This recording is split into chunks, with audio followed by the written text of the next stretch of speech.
Hello, buddy. Beef and the Deuce podcast coming to you after the draft podcast, our highlight reel. We're going to talk Buckeyes, 14 Buckeyes up to the 185 spot. The Browns are at almost 8% of all players picked. That's better than anybody else by quite a bit. Michigan and Georgia did pretty well, and Oregon did pretty well. Anyway, so let's start at the top. Emeka Buka went to Tampa Bay, wide receiver. Babe, what do you think? Amazing. Mm-hmm. If there was, I'm trying to think of a better landing spot for him outside of just like the super generic Philadelphia or Kansas City, right. the obviously the top tier teams. Mm-hmm. But for somewhere like Tampa where Chris Godwin's still banged up, coming off of a ACL injury. Mm-hmm. Mike Evans is probably in his last year, maybe 2 years. Mm-hmm. Eventually, he's going to be the featured receiver. Yeah. And so him and Bake. Yeah, that's great. He's got somebody good to throw the ball to him too. Oh, that's great. And he's probably, in my opinion, bias aside, he's probably the best receiver in the draft. Okay. So I think the Bucs got a very good Buckeye, let alone probably the best receiver in the draft. Okay. Oh, so these first four are all round one picks, by the way. So it was Emeka Buka, Donovan Jackson to the Vikings as a guard. Great spot. Yeah. Great spot. Great spot for him, and a team that is young and hungry. And he fits right in, probably day one starter. And obviously he did phenomenal work for the Buckeyes on our natty run, and now he gets rewarded with the first round pick. I mean, it's pretty easy. Isn't he kind of lucky in that he's joining a lineup that's seasoned too as well with veterans, so it's not like he's just jumping into a pit of crap. Yep, it is him surrounded by veterans, so he's going to learn. He's going to learn quick, and it's a plug and play for him, which is great. Yeah. But yeah, there's not a ton of pressure on him for being the only dude. Mm-hmm. And if I'm JJ McCarthy, I'm happy that this O-line is beefed up, and it's looking kind of promising. Now, obviously, we'll see how at post draft if he holds his own. But the majority of first round picks typically have day one stardom. So we will see. Okay, yeah. Tyreek Williams for the Lions, defensive tackle. Ooh, I'm liking that. That is, when sitting there watching the last couple of picks before racking out. I look around and of course I'm just by my lonesome, and I'm like, oh shit, that's a steal. Yeah. Especially on that defense with Aiden Hutchinson. I mean, good Lord. You just got just big body Ty just smack dab in the middle of your D-line. Yeah. Then you got Aiden coming off the edge. That's a dangerous 1-2 punch. Yeah. Now, is he going to I thought that was solid. Is he more of a pass rusher or is he a run stuffer? Probably more so run stuffer, just clog up the middle. Yeah, he's up the middle guy, right? Yeah. So he will be, he's going to be feasting down there, and what better way than hang out in D-Town with probably one of the better head coaches in the league and defensive minded as well. Yeah. I'm sure that was 100% a Dan Campbell pick. Go and get that man. So that was solid for them. Excellent. The last one of the round, Josh Simmons for the Chiefs, offensive tackle. They needed what a better way to help one of the best teams in a probably a very long, or I guess better franchises in a long time. Yeah. And coming off a Super Bowl loss where the offensive line was just absolutely decimated. Yeah. You get one of the, in some people's eyes, the best offensive tackle in the draft. Yeah, yeah. And you got him as the last pick in the first round. So if I'm Andy Reid, and especially if I'm Patrick Mahomes, I am happy, just insanely happy. So yeah, I mean that's a perfect fit for him, and he goes smack them into another winning program, winning franchise. Mm-hmm. So if I'm Simmons, I'm pretty enthused, Yeah. to say Yeah. the You least, to gotta play be. with one of the best quarterbacks to play in the game. And coaches and everything. Come on. Oh God, yeah, he's set up for greatness, I think, and Mm-hmm. obviously he did wonders for us before he got hurt. Yeah. But yeah, I mean that's a perfect spot for him. Mm-hmm.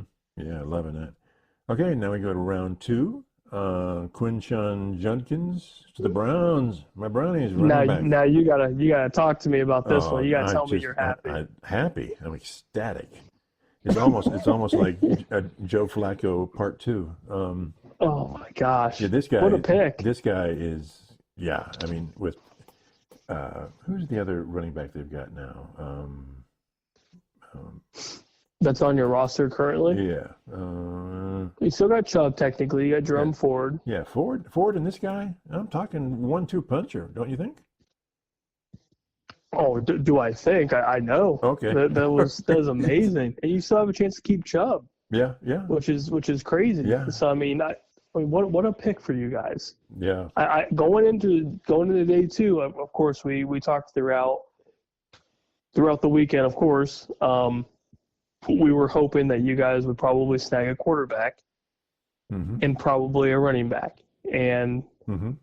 I couldn't believe first pick for you guys was boom, Quinshon Judkins. So okay. I thought you would go Travion, but I'm happy that you got somebody. Here. So what was your take on when the Browns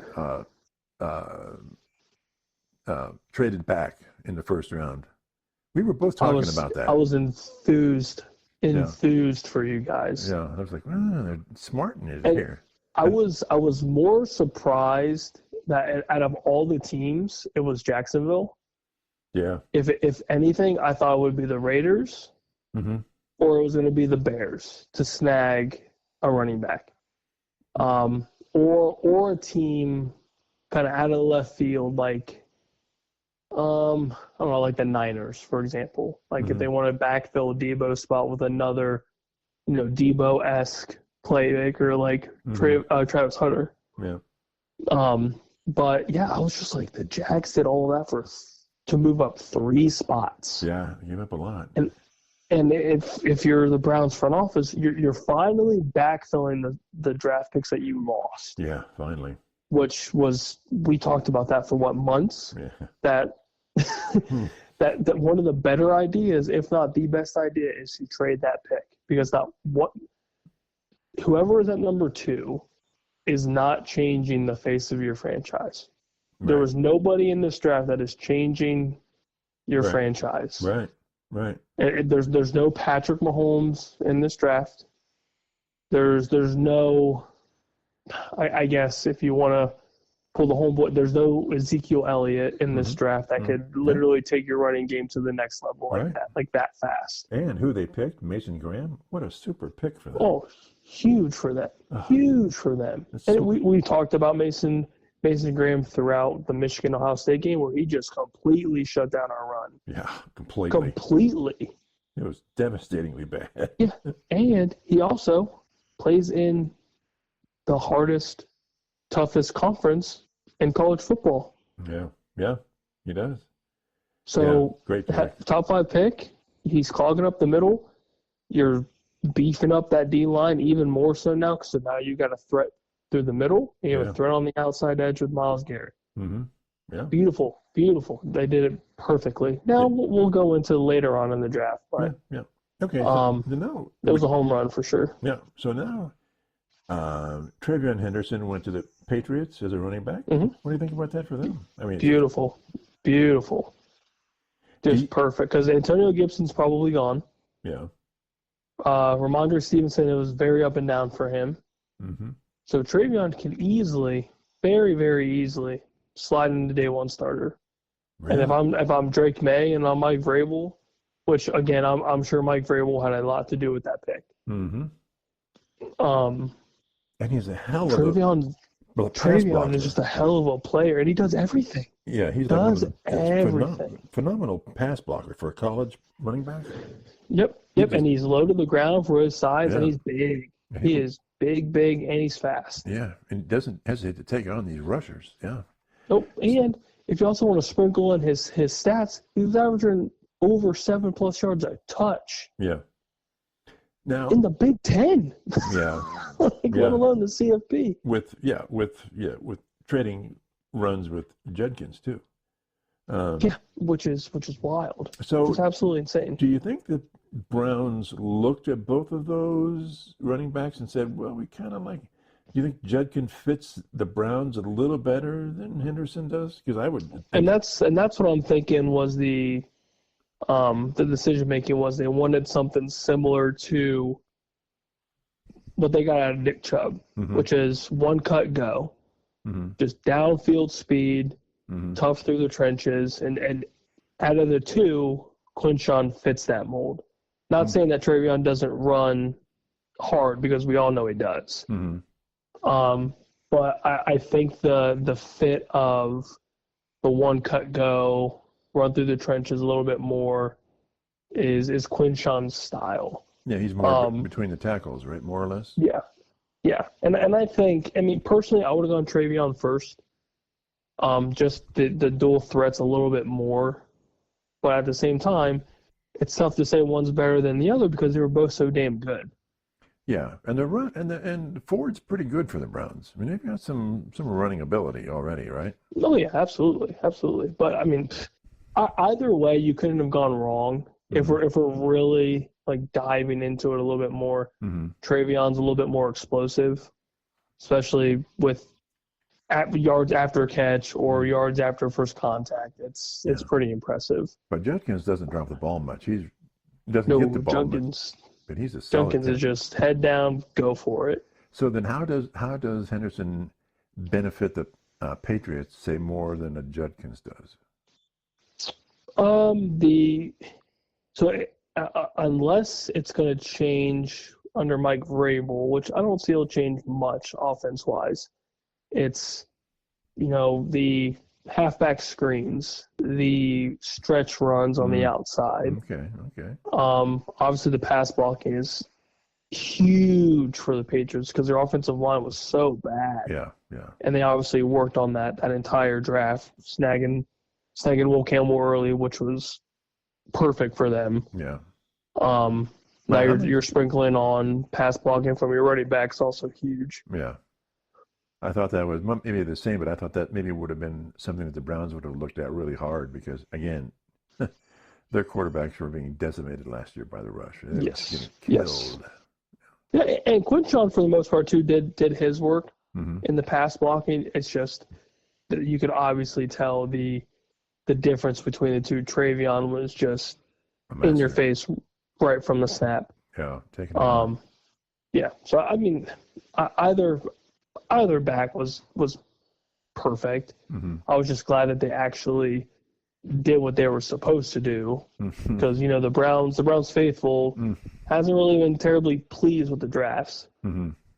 Yeah, well, yeah, you could say that again.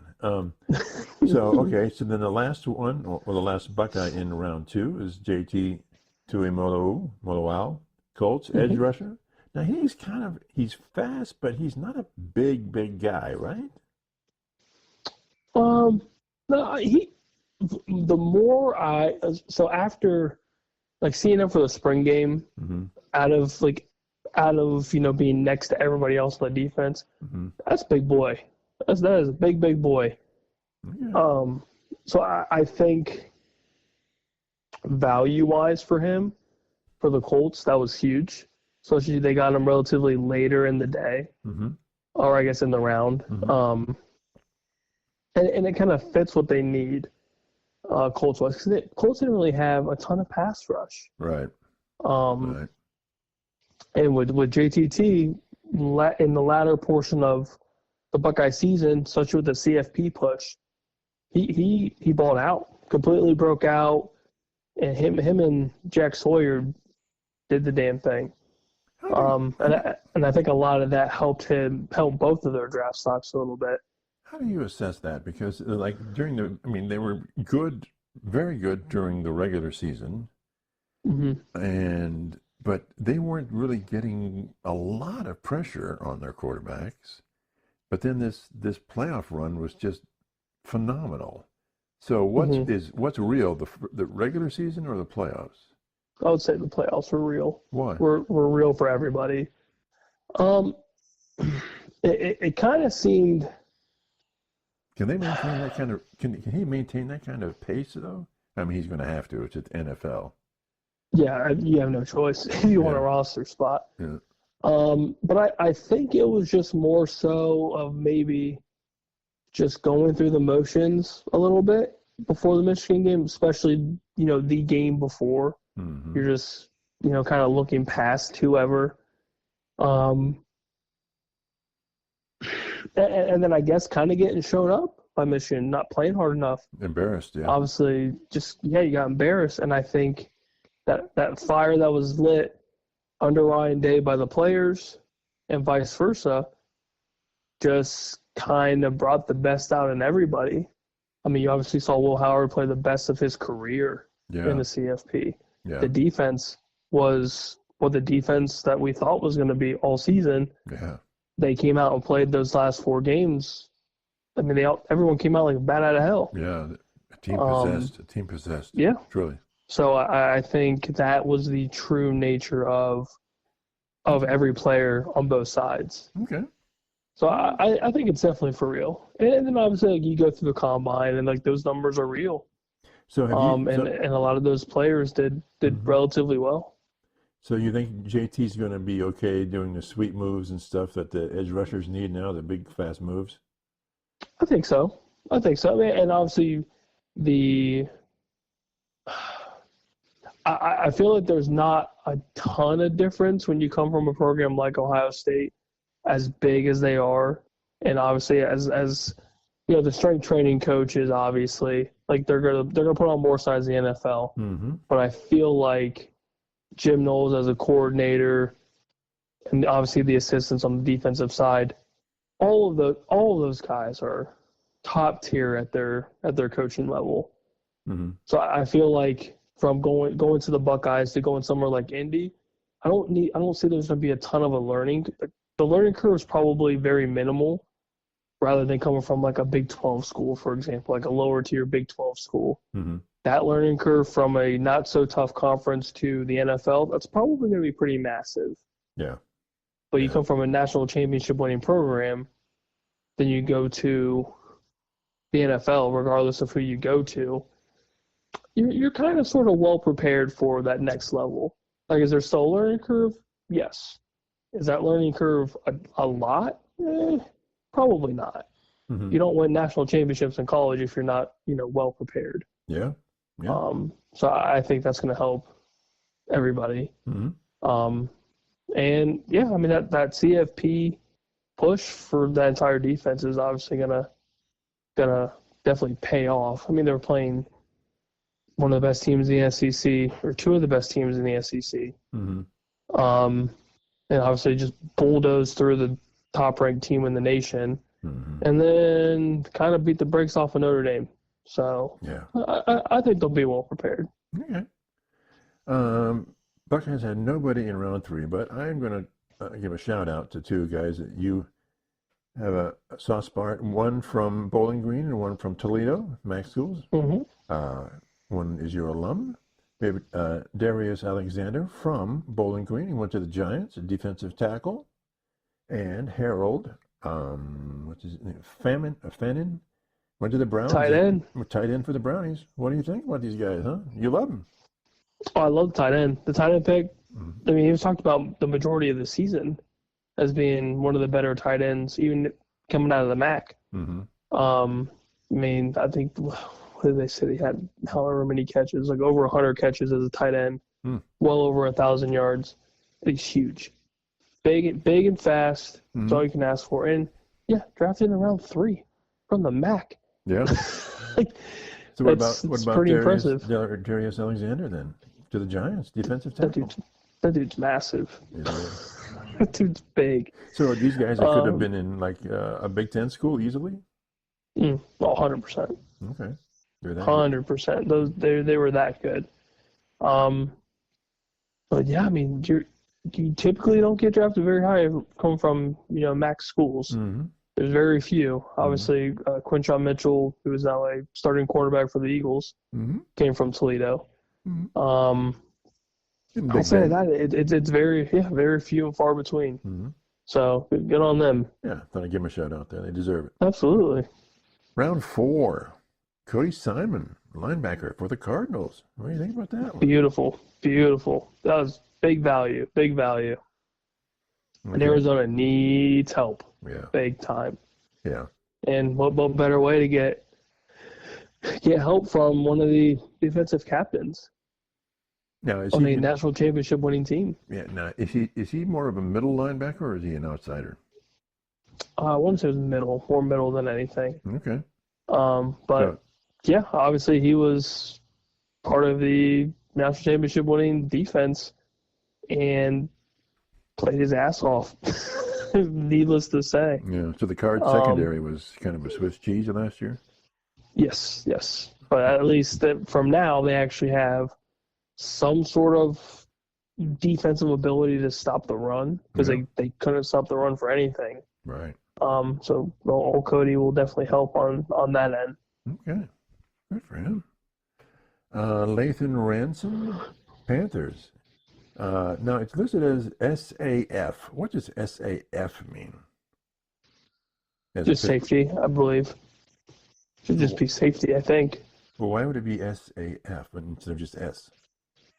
It's a good question. Just because it's the first 3 letters of safety? Yeah, maybe. Okay. I'm like, what is maybe. it? Well, yeah, because I can't think of another position that's S, right? Mm-hmm. I don't know, whatever. So he's a safety, right? That's what I thought. Yep. What do you think about that one? Carolina?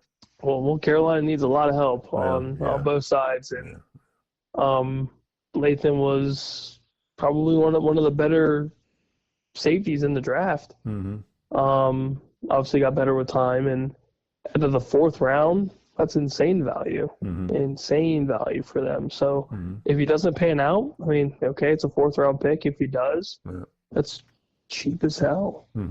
And obviously he plays very well at the safety position. So that's definitely gonna benefit Carolina in the hopefully sooner rather than later rebuild for them. Now, is his strength stopping the run coming up and even blitzing and stuff, or is he kind of a pass stopper, or both? I think he's a little bit of everything. Okay. He's a nice little utility tool. Okay. And Carolina needs a lot of those. So I think they hit a home run with him, especially getting him in the 4th round. All right. Jack Sawyer, Pittsburgh Steelers. Excuse me. Perfect pick. Yeah, I said that the second I saw that. I'm pretty sure I sent you a... Yeah, you did. Yeah. Wow. Yeah, just everything about him seems to fit the Steelers, right? Yep, hard-nosed edge rusher alongside T.J. Watt. If he ends up staying in Pittsburgh, who the hell knows at this point? Yeah, he could learn a lot from Watt, right? Yes, and it's Pittsburgh. Yeah. He fits the mold, like you said. Mike Tomlin is gonna love a kid like that, and vice versa with Sawyer and Tomlin. Now he has the size for it too, right? For Pittsburgh, okay. Yep, and he's only going to get bigger. He's only going to get faster. Right. And he's a hard-nosed kid. It's gonna. I think it's a perfect fit for him. Yeah. Happy with that. In round 5, Ty Hamilton for the Rams, defensive tackle. I don't know much about him. What do you think? Perfect. Another perfect like spot for him.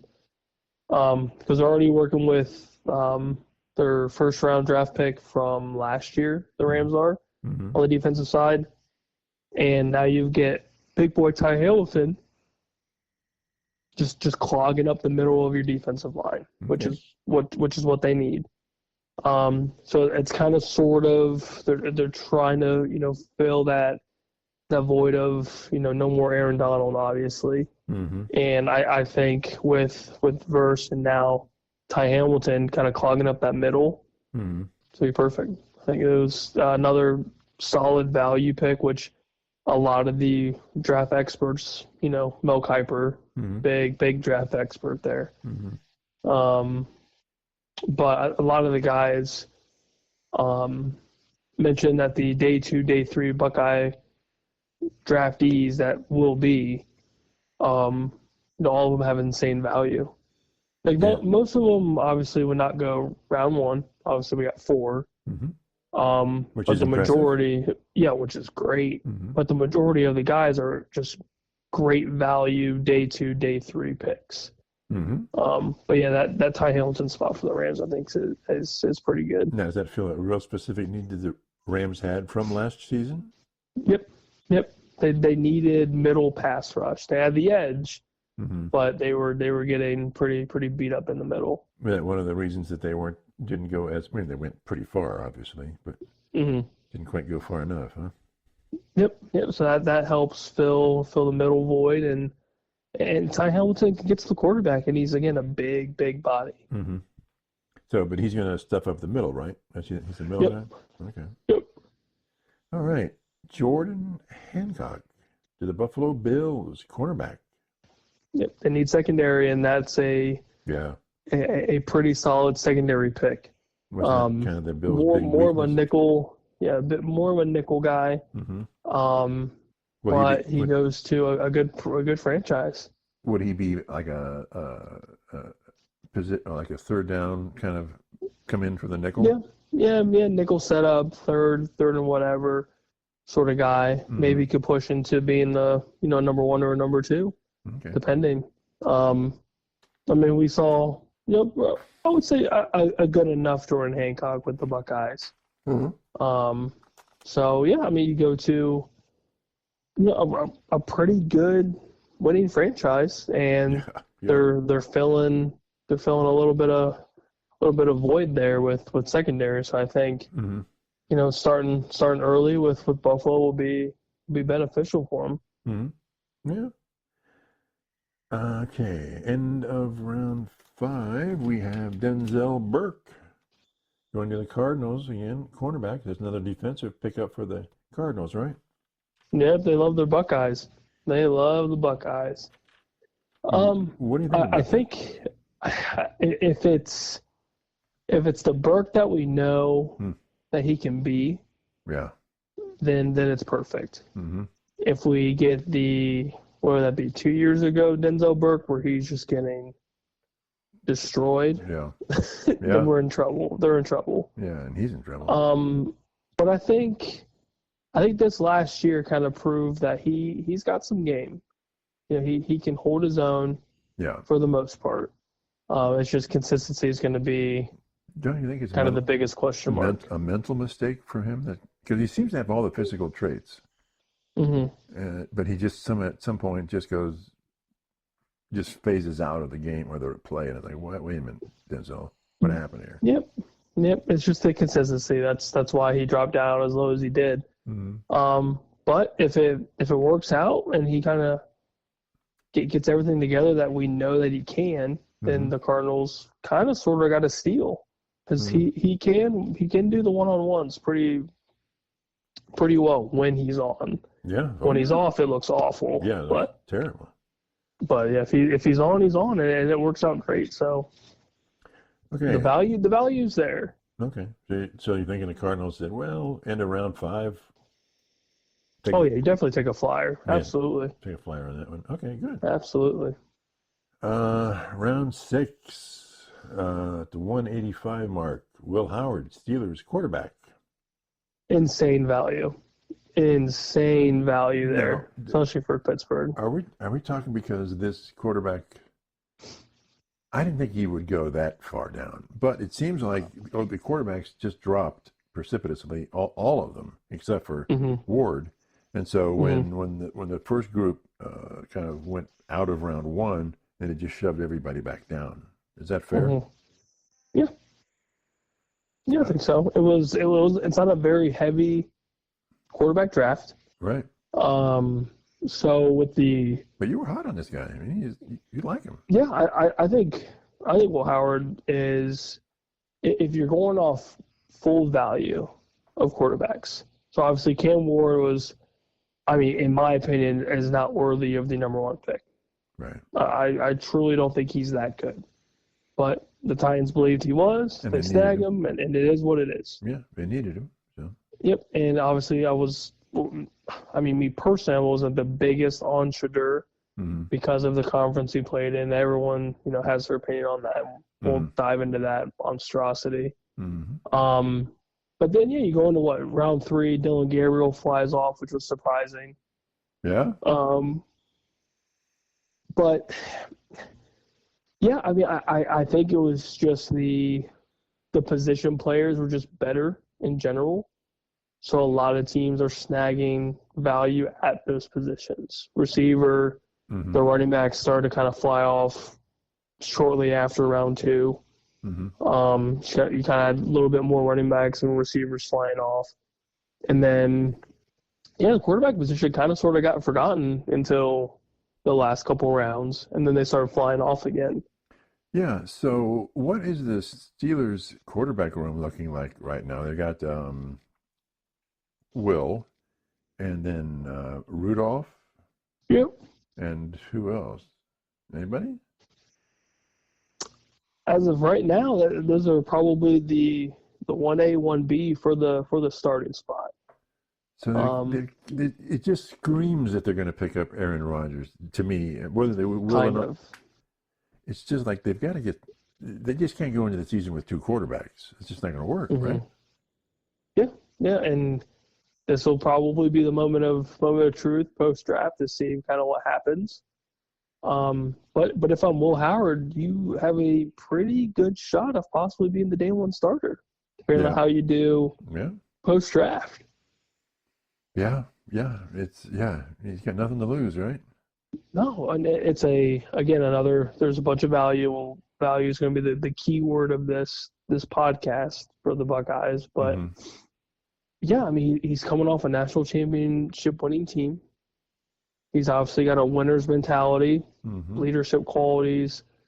Ended up being, the captain of the team, basically, leading the charge. And at the same, he's a massive, massive quarterback with dual threat ability. So I mean that fits. It doesn't necessarily fit the mold of a typical Steelers quarterback, but he's got the toughness to fit into the AFC North. Isn't he like a Big Ben clone? He kind of, sort of, yeah. No, Big Ben couldn't really run the ball like Will, but he's at the body frame of a Big Ben. Yeah. So it's very possible that Will Howard was kind of sort of a diamond in the rough, if you will, and fell down to, late day 3, and they got him for nothing. That's the other thing. Like, if you get talent like this in those late rounds, you're paying nothing. Like Cam Ward's got $40-something million coming to him. Right. You get Will for like 4 years, $4 million total. Right. Like, that's nothing. Yeah. So I mean, for the Steelers, that's a steal for them, especially if he pans out. So you don't got to worry about paying that man for a long time. Yeah. So what do you think is going on with Tomlin and the whole quarterback? Because it seems like they gave away their quarterbacks last year, and they have Rudolph and a rookie Will Howard. So I think the quarterbacks they had last year were way better than the quarterbacks they currently have on the roster. Am I out of my mind here, or what's going on here? It kind of screams veteran is coming. Like a Aaron Rodgers. Yeah. Yep. But at the same time, I think it's one of those like, okay, well, we've got pieces around whoever the quarterback may be. You saw George Pickens. He was never traded on no draft weekend, which was kind of a rumor mill. DK Metcalf's there for the next 5 years. But they had no real running back game. I mean, their offense was offense is very hit and miss, if you will. Yeah. But right. I don't necessarily hate what they have, just because of the talent that's around, whoever the quarterback may be. So you got receiver 1, receiver 2, which obviously helps. And the quarterbacks that they have aren't necessarily bad. Like Mason Rudolph in his time in Pittsburgh Took him to the playoffs. Yeah, took him to the playoffs, and in my opinion, was probably the better passing quarterback, during his tenure.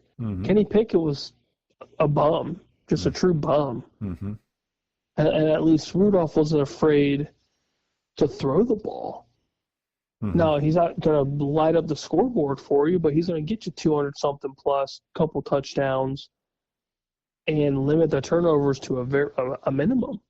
Okay. And they also brought in Caleb Johnson from Iowa, who is a pretty solid running back. Yeah, I think it's a good pick on a team that ran the ball pretty well and has ran the ball well for years. Right. Yeah. So he fits the Pittsburgh mold too. Okay. So yeah, I don't necessarily hate what they have. It's just I think it's one of those like we're just not used to seeing Pittsburgh kind of start over quarterback wise. You had Big Ben for so long, and then you tried the Kenny Pickett experiment and it was a dumpster fire. Mason comes in, who's been on the roster for a long time, comes in, does his thing, and then they let him go.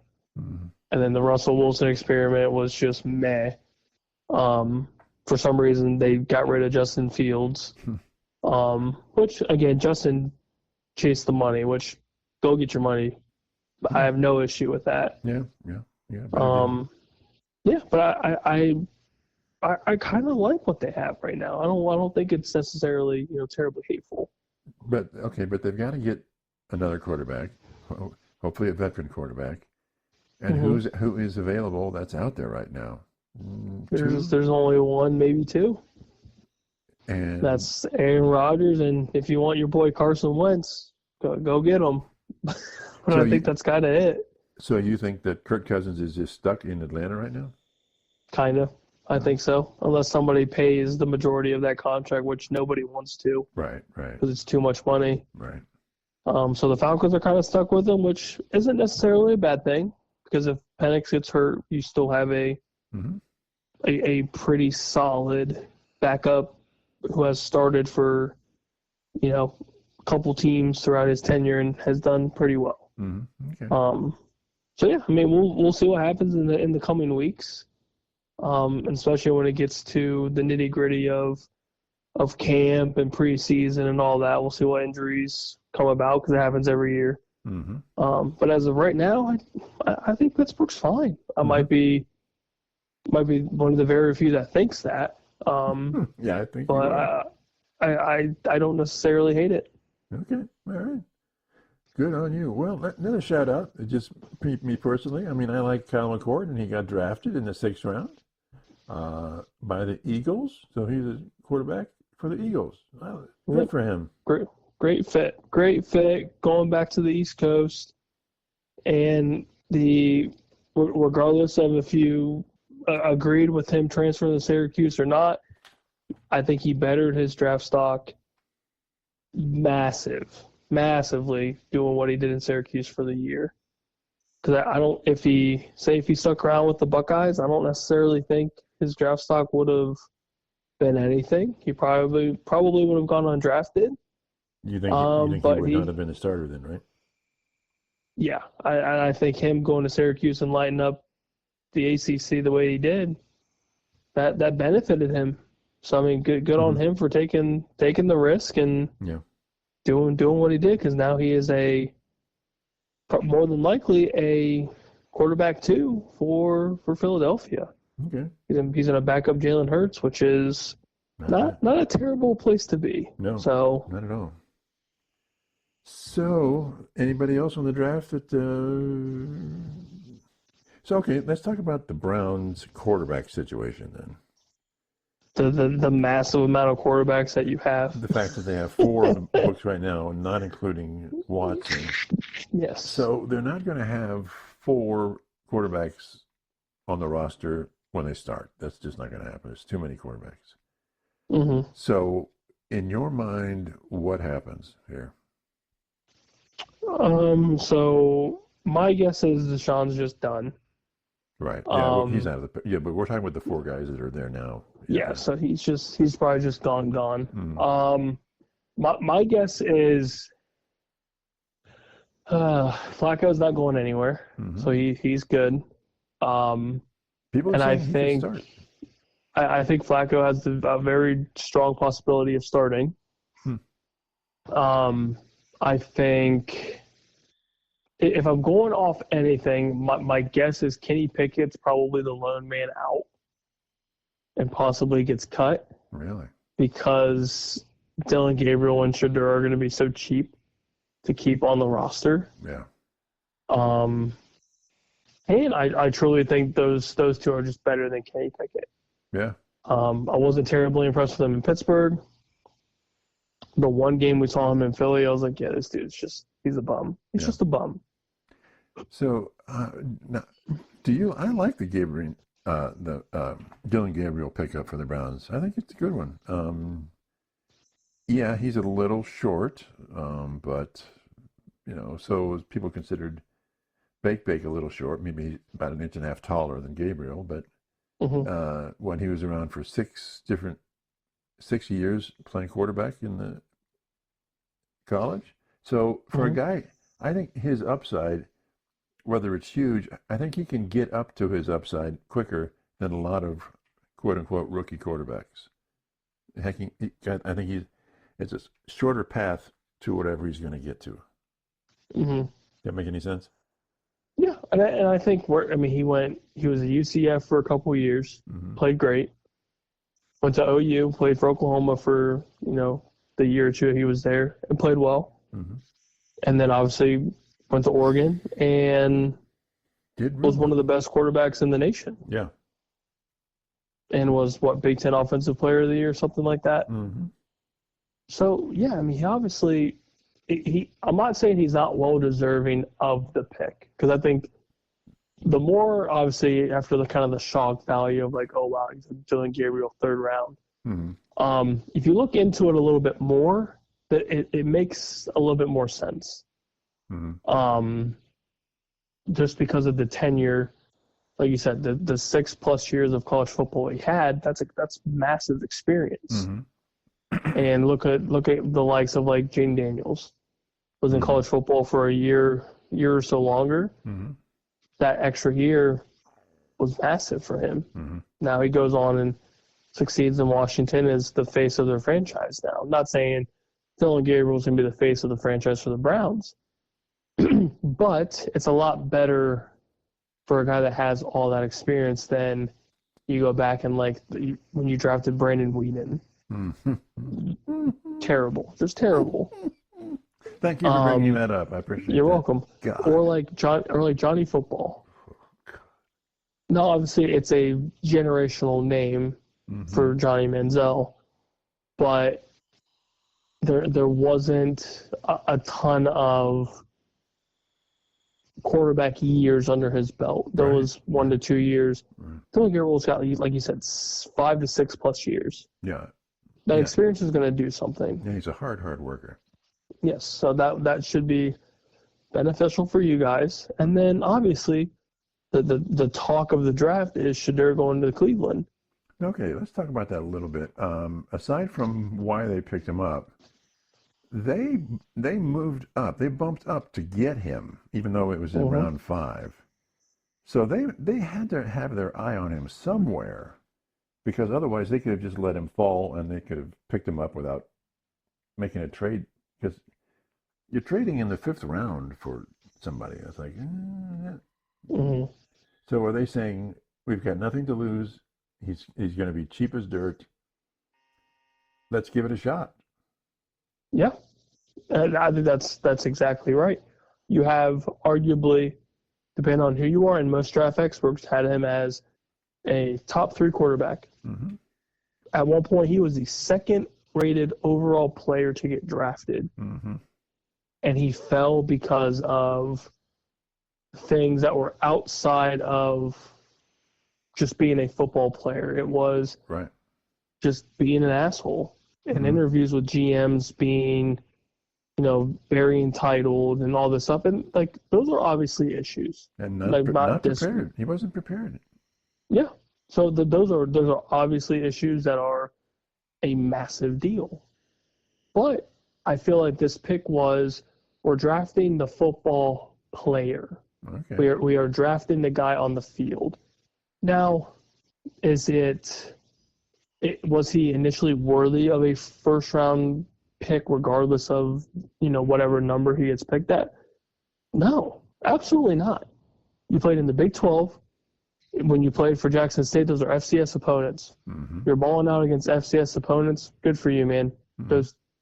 Those guys, the majority of those guys suck in the grand scheme of things, especially Mm-hmm. when you go into like big boy FBS football. Mm-hmm. Those FCS guys, for the most part, don't come near the skill level Right. of the FBS guys. Mm-hmm. And then you go to play in the Big 12. The Big 12 is absolute crap. Mm-hmm. So you're throwing 300-plus yards, 3 to 4 touchdowns against very, very mediocre talent. Mm-hmm. The majority of that secondary that you're throwing against, they're not making it to the league. Mm-hmm. They'll barely hit the transfer portal and go to a decent school. Mm-hmm. So nothing, like, if you're a GM looking into this guy, those numbers are great. But if you're really doing your due diligence and trying to draft the best overall players, you're going to see that he's putting up these numbers against nobodies. Yeah. But you can also see that he has some good natural ability, though. Oh, yeah, and that's where I think that fifth round, draft pick comes into play, is that, he has something. Mm-hmm. At the end of the day, like, you're a quarterback, you have to make the throws. Right. You have to go under center, get the ball in your hands, and make these plays with your arm. Mm-hmm. And you did see that, which, to his credit, he made some pretty damn good plays throughout his tenure. Yeah. But I think he was just way overvalued throughout the entire draft process. And the initial, plummet of his draft stock was just, again, because he's just an absolute asshole. Mm-hmm. So if this draft pick is solely on, screw it, we have nothing to lose, I'm good with that. Yeah. And if you're a Browns fan, you should also be good with that. Yeah. Because if this pans out, and he is one of the best quarterbacks in this draft, and he ends up being the dude, you just snagged that guy in the fifth round. So let me ask and you. You initially paid him nothing. Yeah. Let me ask you a question about the Browns then. Did it make sense to them, and this is like a two-parter, the Browns going into this year, this draft, realized the quarterback room is kind of chaos. It's ill-defined, nothing big going on. So we have nothing to lose to pick him up. Now, if they had a top 10 quarterback already in place, premier quarterback, I would suggest they would have not picked him up because they don't want the hassle and the drama behind their premier quarterback. So it was wide open. So there's no harm in the clubhouse bringing him in. But if I had, if you had a Patrick Mahomes, I would never bring him in. Mm-hmm. Does that make any sense? Yeah. I mean, at the end of the day, Joe Flacco's not going to be there forever. Right. You may have that 1 year, and then that's it. And he's not a prime quarterback, so he's not premier, right? Exactly. And then Pickett. Mm-hmm. So Pickett's just kind of there. Yeah, and Gabriel's brand new, so who cares? Yep. And Gabriel's got his rookie contract to prove whether or not he's worth the roster spot or not in the next couple of years. Right. So there's nothing to lose to bring him in. No. But so I'm thinking, am I wrong to say, though, if they did have a premier quarterback, I wouldn't bring him in? No, oh yeah, absolutely. If you had a quarterback within the last couple of years that was relatively decent, then yeah, you're not bringing in the headache of Shedeur Sanders and Deion, because Deion at some point is going to be somewhat involved in his progression path. Right. And the whole, if he's not starting, then there's going to be a talk of when is he going to start, right. blah, blah, blah. There'll be a hassle on the sidelines. Yeah. Yep. There's going to be a ton of media coverage on Shedeur, regardless of if he starts or if he's dressing on the sidelines or whatever the case may be. So okay. So that's why the Browns would just say, "Hey, we've got nothing. There's not going to be any drama because it's not going to matter. It just doesn't matter." At the end of the day, it doesn't matter. You needed to fill your quarterback room because you really didn't have one. Right. Right. And if this guy is ranked second overall out of the quarterbacks, something's got to be there. Yeah. Something. I mean, there has to be. You don't just randomly get a number 2 smacked beside your name if there's not something there. Is he better than Especially Jackson? if there's film or whatever. Right. Is he better than Jackson Dart?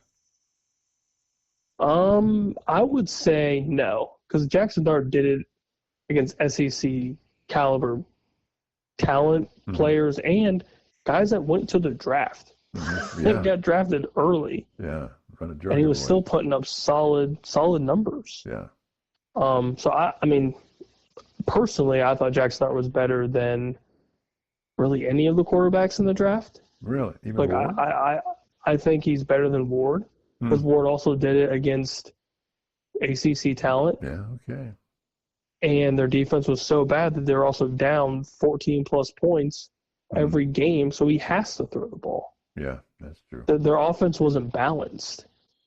So, yeah, he's going to put up insane numbers because his defense is just absolutely atrocious. So he's on the field all the time. Right. Same thing with Shedeur in Colorado. Colorado's defense is so bad. Correct. That, yeah, of course offense is on the field. And, of course, he's throwing the ball 40, 50 times and, putting up 350 and 4 scores because he has to. Mm-hmm. Jackson Dart didn't have to do that. Right. But he's also putting up numbers that were, 250 through the air and a couple scores, and then he's got the rushing ability. Yeah, Ole Miss was so good. I think that, and all that in its entirety, and you play in the SEC, and you're one of the top 5 SEC schools during his tenure at Ole Miss. Yeah. That speaks volume. Yeah. Take a hit, too. He was tough. Oh, yeah, and he was getting smoked. But, yeah, I think, now it sucks he's with the Giants, so who the hell knows how that's going to work out. Well, But he was also drafted in the first round by a team who traded back in to get him. Yeah? Nobody traded back into the first round to get Shedeur. So that again speaks volume. Yeah, true. Yeah, absolutely. Okay, how about them Cowboys? Oh, boy. Well, we got a running back, finally. Yeah. It was later. Yeah.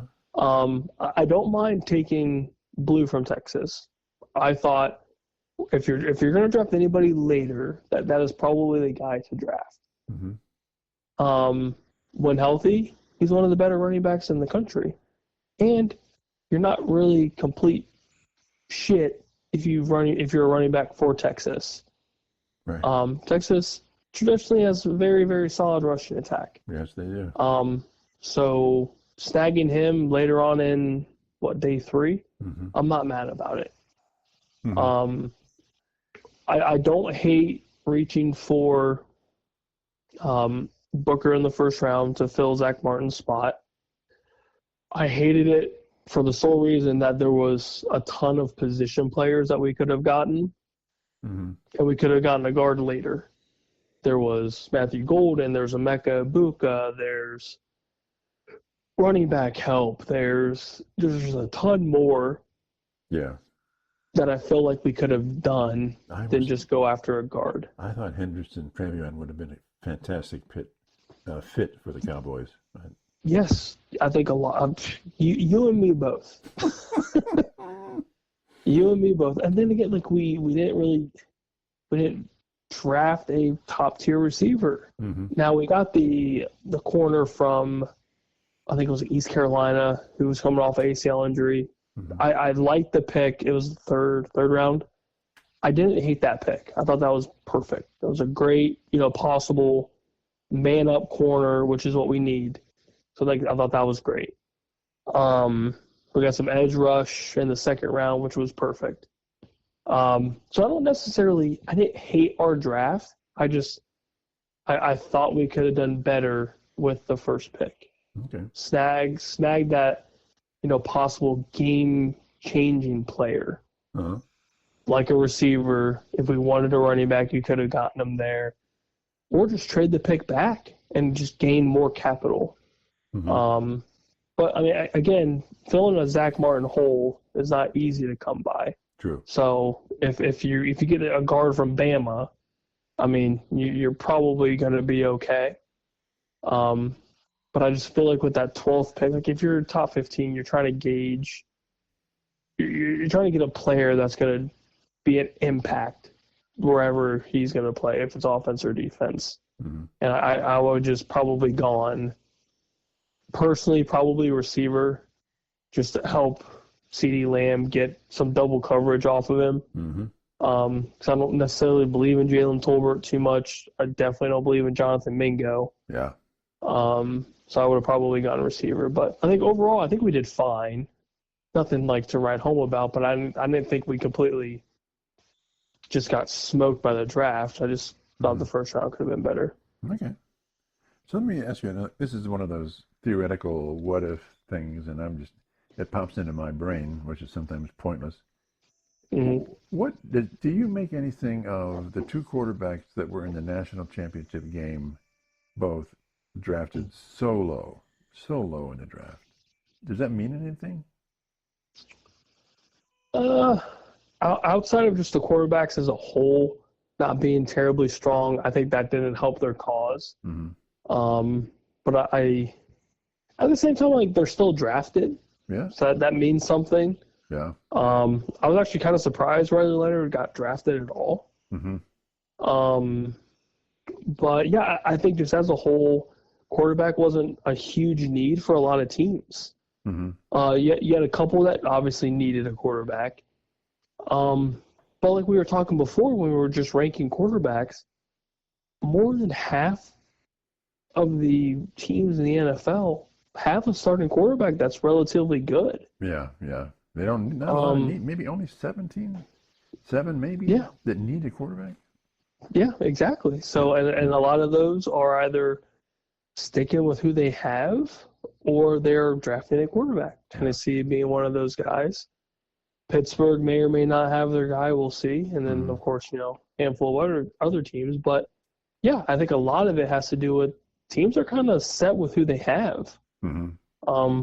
So the quarterback position wasn't really much of a need to, reach and snag somebody. Mm-hmm. So I don't think that's necessarily their fault. I think it's just kind of how everything's working in the NFL.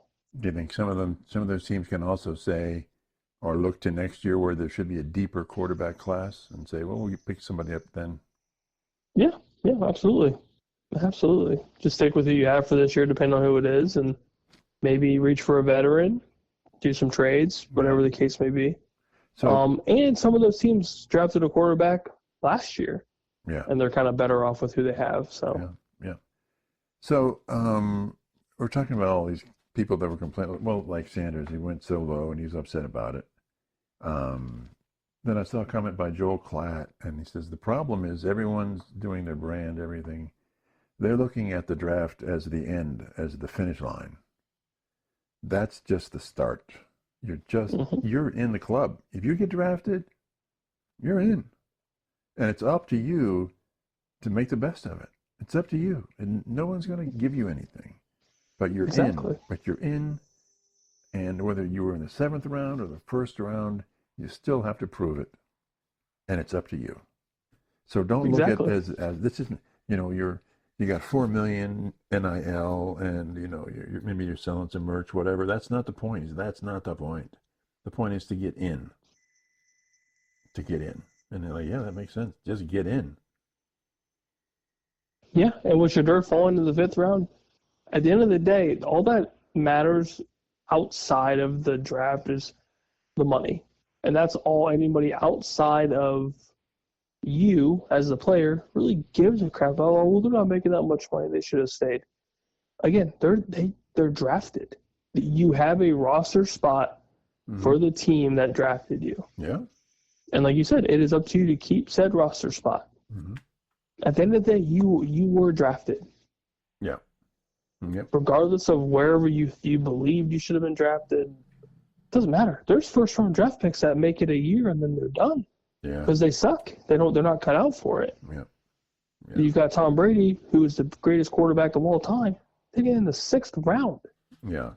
And Cladd even mentioned in that comment, he said, Tom Brady never forgot that. And every day, in every way, in the NFL, that was his motivation, to drive him relentlessly onward. Yep, and now he goes on as the greatest quarterback of all time, and probably will forever. And someone else was talking about how if you want to be a great quarterback in the NFL, and you look at them all that were the great quarterbacks in the NFL, they were all obsessed with being a quarterback in the end. They were just driven beyond any rational behavior.